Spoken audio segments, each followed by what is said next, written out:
Hello friends, कैसे हैं आप लोग। आशा करता हूं आप सभी लोग ठीक होंगे।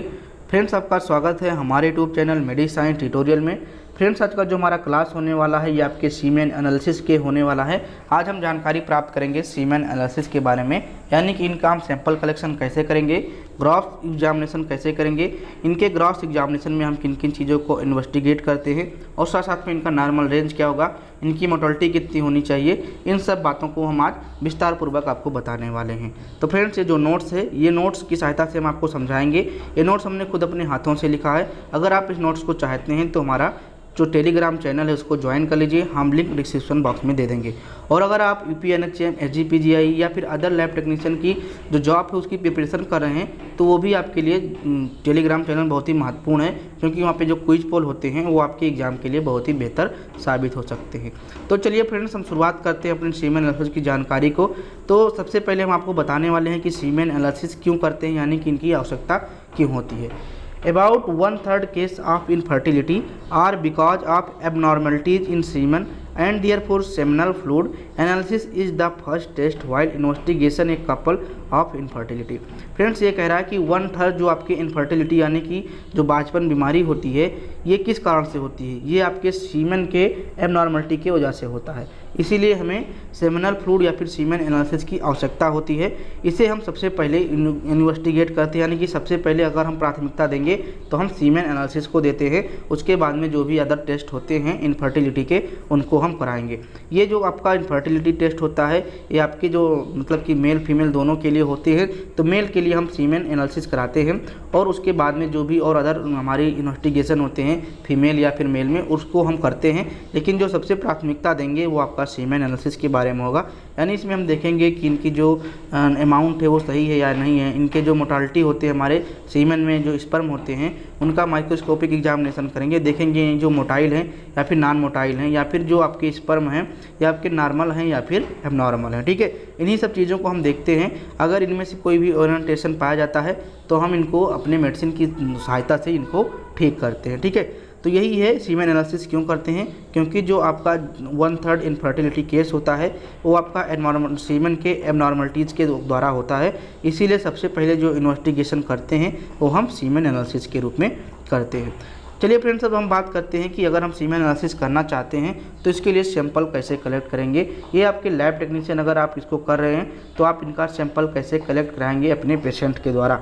तो फ्रेंड्स, सबसे पहले हम यहाँ पे देखते हैं जो आपका है patient is asked to call the specimen by masturbation following 1 week abstinence. ठीक है, ये बात थोड़ा सा यहाँ पे ध्यान रखिएगा। हम जो ये सैंपल है इसको हम मास्टरबेशन के द्वारा प्राप्त करेंगे। पेशेंट से कहेंगे कि आप इसको मास्टरबेट करके आप सैंपल दे दीजिए। लेकिन हम यहाँ पे थोड़ा सा ध्यान देने वाली बात रहेगी कि हम पेशेंट को 1 हफ्ता पहले इनको जागरूक कर देंगे कि आप 1 वीक तक आप एब्सेंटीज रहें, यानी कि आपका जो कपलिंग है वो चीज़ ना करें, यानी कि मेल फीमेल पास में ना आए।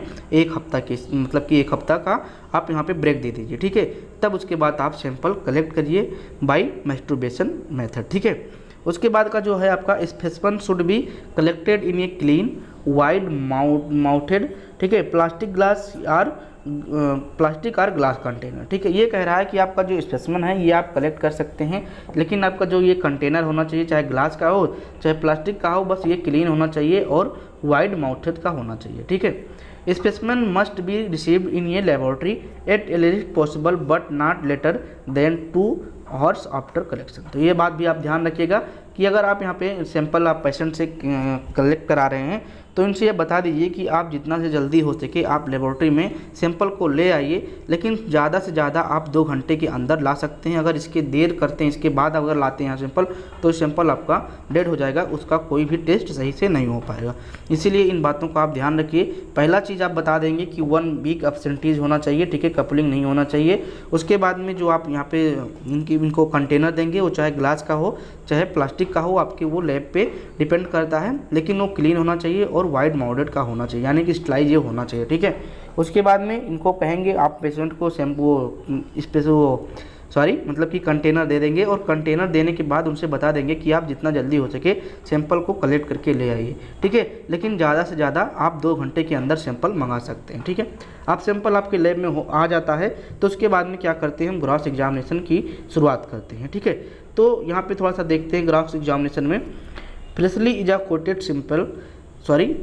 इजाकुलेटेड सेमेन इज ये ऑपेक्यू एंड विस्कस फ्लूइड। ठीक है, तो सबसे जो फ्रेशली आपका इजाकुलेटेड होता है, इजाकुलेटेड मतलब होता है स्खलित यानी कि निकला हुआ जो आपका सीमेन होता है, इज ये ऑपेक्यू एंड विस्कस फ्लूइड। ठीक है, यानी कि अपारदर्शी वस्तु होता है या फिर ये अपारदर्शी होता है और चिपचिपा पदार्थ होता है। ठीक है, चिपचिपा पदार्थ होता है और इसका जो ऑपेक्यू मतलब होता है अपारदर्शी, यानी कि इधर एक से उस पार दिखाई नहीं दे सकते हैं। ठीक है, ये आपका चिपचिपा पदार्थ होगा और अपारदर्शी आपका एक फ्लूइड होगा।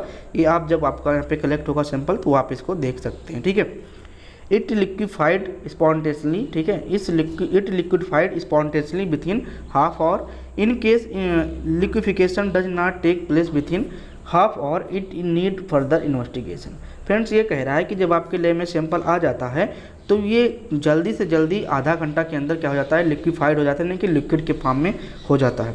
अगर ये सैंपल आपका हाफ इन आवर में ये क्या होता है, अगर ये लिक्विफिकेशन नहीं बन पाता है इसका, तो आपको अदर कोई भी चीज़ का इन्वेस्टिगेशन की ज़रूरत है, यानी कि और भी अलग प्रकार के टेस्ट कराने की ज़रूरत है। ठीक है, तो यह बात ध्यान रखिएगा कि जो हमारा ग्रॉस एग्जामिनेशन हम कर रहे हैं तो जो हमारा सैंपल आया है वो आपका क्या होगा, अपारदर्शी होगा और चिपचिपा पदार्थ होगा। ठीक है, और ये आधे घंटे के बाद क्या हो जाएगा, अपना लिक्विफिकेशन फॉर्म में आ जाएगा। ठीक है, और अगर आप आधा घंटे के अंदर ये लिक्विफिकेशन के फॉर्म में नहीं आता है तो पेशेंट से बताइए कि अपने डॉक्टर के पास जाए और बताए कि ये फर्दर इसको और चीज़ों की टेस्ट कराने की ज़रूरत है, क्योंकि ये हाफ एन आवर में इसका लिक्विफिकेशन नहीं हो रहा है। वैसे भी आप जब रिपोर्ट देंगे तो इसमें आप ये चीज़ मेंशन करेंगे कि जो आपका सैंपल था वो कितने देर में लिक्विफिकेशन को किया। ठीक है, इसके बाद में आप जो देखेंगे इसका वॉल्यूम देखेंगे, यानी इसकी मात्रा कितना है। तो जो आपका नॉर्मल होता है वो 2 से 5 ml के बीच होता है। ठीक है, कितना होता है, 2 से 5 ml के बीच इसका वॉल्यूम होता है। ठीक है, और उसके बाद में यहाँ पे जो ये 2 से 5 अगर ml है तो ये कह रहा है कि post coital studies volume less than 2 ml में result in poor penetration of cervical mucus by sperm. तो ये कह रहा है कि अगर यहाँ पे 2 ml से अगर कम आपका वॉल्यूम है तो ये क्या करेगा कि जो आपका यहाँ पे सर्वाइकल म्यूकस होता है तो इसका पेनिट्रेशन ये सही से नहीं कर पाएगा जो आपका ये स्पर्म है। ठीक है, यानी कि आपका जो यहाँ पे फर्टिलाइजेशन होता है एग और स्पर्म का, ये चीज़ आपका सही से नहीं हो पाएगा, जो कि मेन यही चीज़ कहना चाह रहा है। ठीक है, यानी कि जब इसका पोर पेनिट्रेशन नहीं होगा सर्वाइकल म्यूकस में तो कहाँ से इसका फर्टिलाइजेशन हो पाएगा। इसीलिए कम से कम 2 से 5 ml के बीच आपका वॉल्यूम होने की आवश्यकता है। ठीक है, अब आ जाते हैं हम कलर पे। ठीक है, तो कलर की अगर यहाँ पे बात करें तो following liquefaction semen is translucent viscous fluid. ठीक है, जब इसका हाफ एन आवर में इसका लिक्विफिकेशन हो जाता है तो हमारा जो सीमेन होता है ये आपका पारदर्शी हो जाता है। क्या हो जाता है, पारदर्शी हो जाता है। ट्रांसलूसेंट मतलब क्या हो जाता है, आपका ये पारदर्शी हो जाता है और विस्कसिटी इसमें बनी रहती है, यानी कि चिपचिपापन जो होता है ये आपका बना रहता है। ठीक है, अब हम बात करते हैं इसके पीएच पे, यानी कि इसका जो पीएच होता है वो कितना होता है। तो इसका जो पीएच होता है ये एल्कलाइन होता है, यानी कि ये क्षारीय होता है। और इसके अगर हम रेंज की बात करें एल्कलाइन के रेंज में तो ये 7.2 से 7.8 के बीच रहता है। ठीक है, तो ध्यान रखिएगा यहाँ पे जो ग्रास एग्जामिनेशन हम लोग किए हैं इसमें 3 चीज़ें ही देखे हैं। पहला आपका वॉल्यूम देखे हैं, कलर देखे हैं और पीएच देखे हैं। ठीक है, तो वॉल्यूम आपका 2 से 5 ml का होना चाहिए और जो आपका कलर होगा वो आपका कलर सिंपल सा हल्का सा क्रीमी कलर का होता है और उसमें ट्रांसलूसेंट होता है, यानी कि पारदर्शी होता है और विस्कस फ्लूइड होता है आफ्टर हाफ एन आवर। ठीक है, यानी कि आधे घंटे के बाद जब ये इसका लिक्विफिकेशन हो जाता है। ठीक है, उसके बाद में हम जा जाते हैं इसके माइक्रोस्कोपिक एग्जामिनेशन में, यानी कि हमने ग्रॉस एग्जामिनेशन कर लिया, सैंपल आया और उस सैंपल देखने के बाद हमने ये सब एग्जामिनेशन कर लिया। ठीक है, अब हमें आवश्यकता होती है इसके माइक्रोस्कोपिक एग्जामिनेशन में। माइक्रोस्कोपिक एग्जामिनेशन में हम 3 चीज़ों को देखते हैं कि स्पर्म काउंट करेंगे, यानी कि जो हमारा सीमेन है उसके अंदर स्पर्म कितने आ रहे हैं। उसके बाद में इनकी हम मोर्टालिटी को देखेंगे और उसके बाद में इनके हम मार्फोलॉजी के स्ट्रक्चर को देखेंगे। तो ये तीनों चीज़ आपके लिए बहुत ही इंपॉर्टेंट हो जाता है अगर आप यहाँ पे टेस्ट कर रहे हैं microscopic examination of semen analysis. ठीक है, तो फ्रेंड्स अगर हमें माइक्रोस्कोपिक एग्जामिनेशन करना है तो उसके लिए हमें कुछ प्रिपरेशन करना होता है, जैसे हमें उनमें डायल्यूटिंग फ्लूइड की आवश्यकता होती है, उसके साथ साथ में पीपेट की आवश्यकता होती है, न्यूबार चैम्बर की होती है। तो ये सब हम आपको बताने वाले हैं। तो सबसे पहले माइक्रोस्कोपिक एग्जामिनेशन में हम करने वाले हैं स्पर्म काउंटिंग, यानी कि हम सबसे पहले क्या करेंगे, स्पर्म काउंट को करेंगे। ये देखेंगे कि ये जो हमारा सैंपल आया है इसमें स्पर्म कितना है। ठीक है, तो काउंट कैरिड आउट ये इन ये Neubauer chamber using a Thoma pipette ठीक है। ध्यान रखिएगा, वाइवा वाइस में पूछे जाने वाला ये प्रश्न है कि आप स्पर्म काउंट कर रहे हैं तो उसमें कौन सा पीपेट यूज करते हैं, तो थोमा पीपेट यूज करते हैं। जो आपकी WBC में आप यहाँ पे जो यूज करते थे वही थोमा पीपेट होता है, ठीक है। तो थोमा पीपेट का यूज करेंगे और साथ साथ में न्यूबार चैम्बर की आवश्यकता होगी इन ये डाइल्यूटिंग ऑफ 1/20, ठीक है। तो ये भी ध्यान रखिएगा कि जो हमारा सीमेन एनालिसिस होता है इसमें जो हम डाइल्यूशन यूज करते हैं वो 1/20 का होता है, ठीक है। तो ये TLC के जैसा ही है, यानी कि WBC का जो हम थोमा पीपेट में यूज कर रहे थे डाइल्यूशन वही है, ठीक है। और 1/200 का जो था वो किसका था, वो आपका RBC का था, ठीक है, रेड ब्लड्स का था।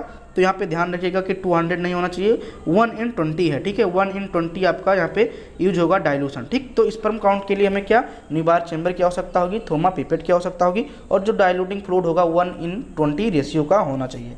अब क्या हम बात करते हैं कि हमारा जो डाइल्यूटिंग फ्लूइड है वो कौन कौन सा होता है, तो सोडियम बाइकार्बोनेट यहाँ पे हम यूज करते हैं 5 ग्राम।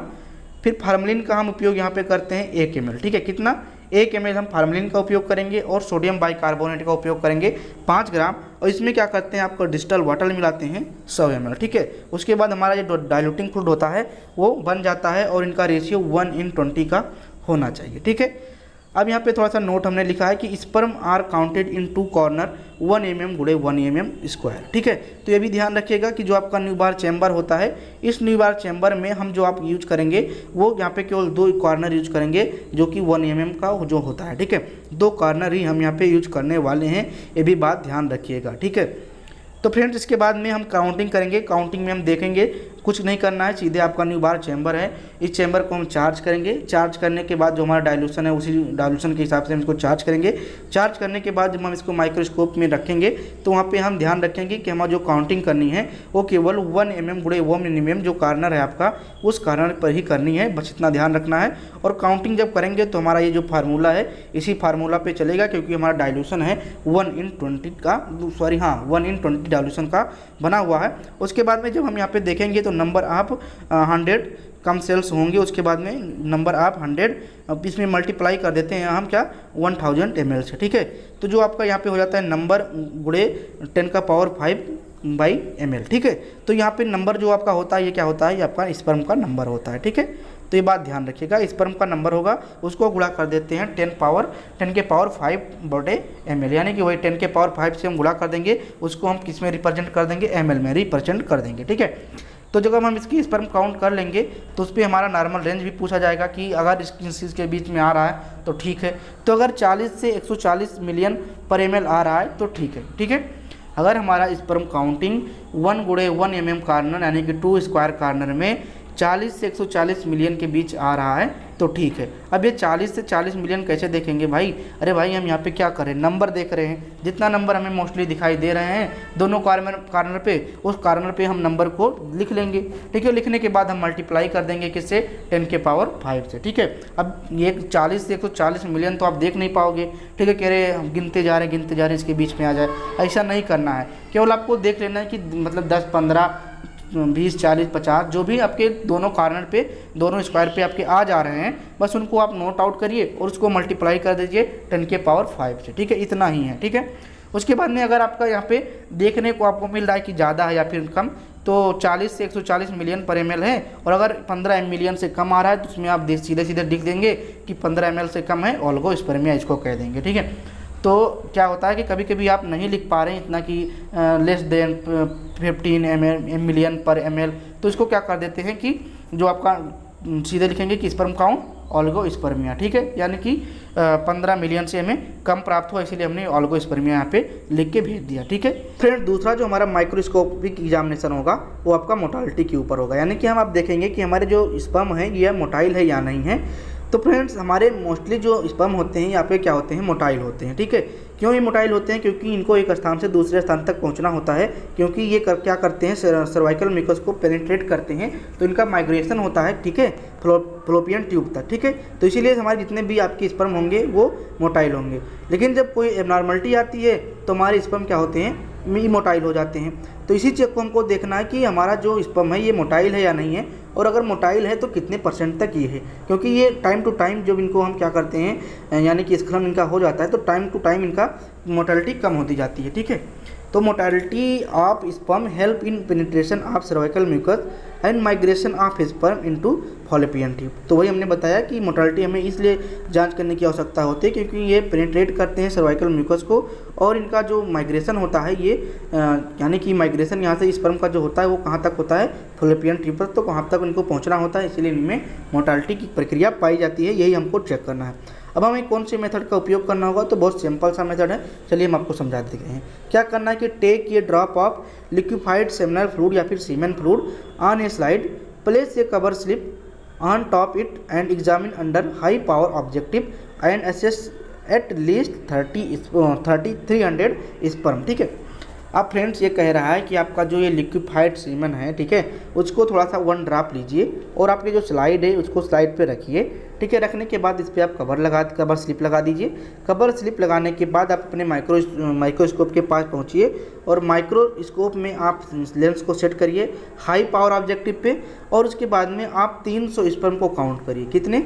एटलीस्ट 300 स्पर्म को आप काउंट करिए और उन 300 स्पर्म में आप बताइए कि कितने इसमें मोटाइल आ रहे हैं और कितने नॉन मोटाइल आ रहे हैं। ऐसा नहीं कि आपको 300 मोटाइल काउंट करने हैं। ठीक है, 300 आप केवल करिए, 300 में जो भी मोटाइल है उनको मोटाइल लिख दीजिए और जो नॉन मोटाइल है उनको नॉन मोटाइल कर दीजिए। बस इतना सा करना है। एक बार हम आपको फिर से बता देते हैं ये आपका जो माइक्रोस्कोपिक एग्जामिनेशन का मोटाइलिटी है ये कैसे करेंगे। एक आप क्या करिए, एक स्लाइड लीजिए, ठीक है, और जो आपका यहाँ पे रखा हुआ है सेमिनल फ्लूइड या फिर सीमन फ्लूइड, जो कि एक लिक्विफाइड प्रोसेस में कंडीशन में रखा हुआ है, ठीक है, यानी कि इन हाफ पावर से ऊपर हो गया है, और इसको क्या करिए 1 ड्रॉप यहाँ से उठाइए और अपने यहाँ पे जो आपका स्लाइड है इस पर रख दीजिए। स्लाइड पे रखने के बाद यहाँ पे आप एक कवर स्लिप लगा दीजिए।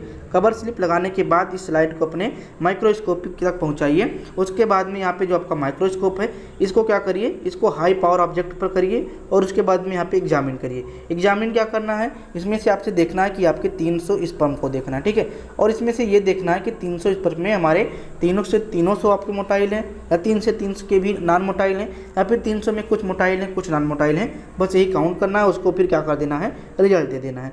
अब यहाँ पर रिजल्ट कैसे देंगे तो हम नॉर्मल रेंज के बारे में बात कर लेते हैं, उसके बाद आप समझ जाएंगे कि वो रिजल्ट कैसे देना है।